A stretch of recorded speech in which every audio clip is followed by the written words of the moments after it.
আসন্ন ডাকসু নির্বাচনে আবারও আলোচনায় এলেন নিহত ছাত্রদল নেতা শাহরিয়ার আলম সাম্য। দুর্বৃত্তের ছুরির আঘাতে নিহত সাম্য হত্যার বিষয়টি আসেনি ছাত্রদলের ডাকসু ইশতেহারে। অপরদিকে ছাত্র শিবির সমর্থিত ঐক্যবদ্ধ শিক্ষার্থী জোট প্যানেলের ৩৬ দফা ইশতেহারে সাম্য হত্যার বিচার নিশ্চিতের প্রতিশ্রুতি রয়েছে।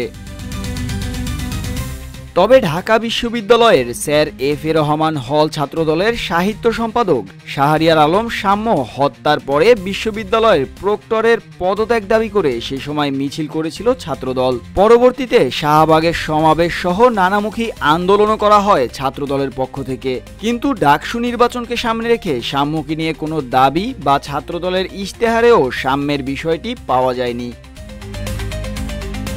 ঐক্যবদ্ধ শিক্ষার্থী জোটের ইশতেহারের দ্বিতীয় দফায় একাংশে বলা হয়, ডাকসুতে নির্বাচিত হলে ১৫ই জুলাই ঢাকা বিশ্ববিদ্যালয় নিষিদ্ধ ছাত্রলীগ কর্তৃক নৃশংস হামলায় জড়িতদের একাডেমিক, প্রশাসনিক ও আইনি শাস্তি নিশ্চিত করবেন তারা।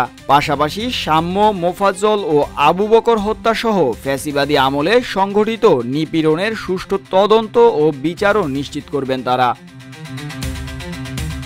ছাত্রদলের ১০ দফা ইশতেহারে রয়েছে শিক্ষা ও গবেষণাকে প্রাধান্য দিয়ে আনুষ্ঠানিক ক্যাম্পাস গড়া, নারী শিক্ষার্থীদের জন্য নিরাপদ ক্যাম্পাস, মানসম্মত স্বাস্থ্যসেবা ও স্বাস্থ্য বীমা নিশ্চিত করা, কারিকুলাম, অবকাঠামো ও গবেষণার মান উন্নয়নের বিষয়গুলো।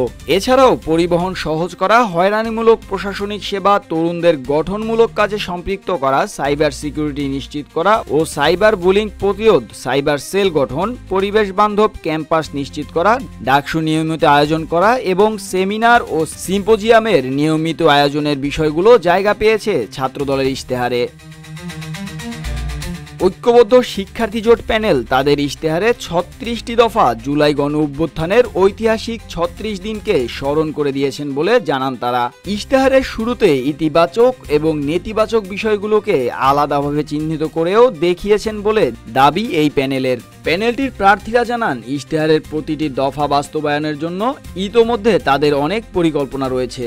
কোন দফাটি কখন কিভাবে বাস্তবায়নের চেষ্টা করবেন তারও একটি আনুমানিক প্রক্রিয়া তারা ঠিক করে ফেলেছেন। এ বিষয়ে প্যানেলটির ওয়েবসাইটে বিস্তারিত তথ্য দেয়া হয়েছে বলে জানানো হয়। মুস্তাফিজ আবির, ডেস্ক রিপোর্ট, রূপালী বাংলাদেশ।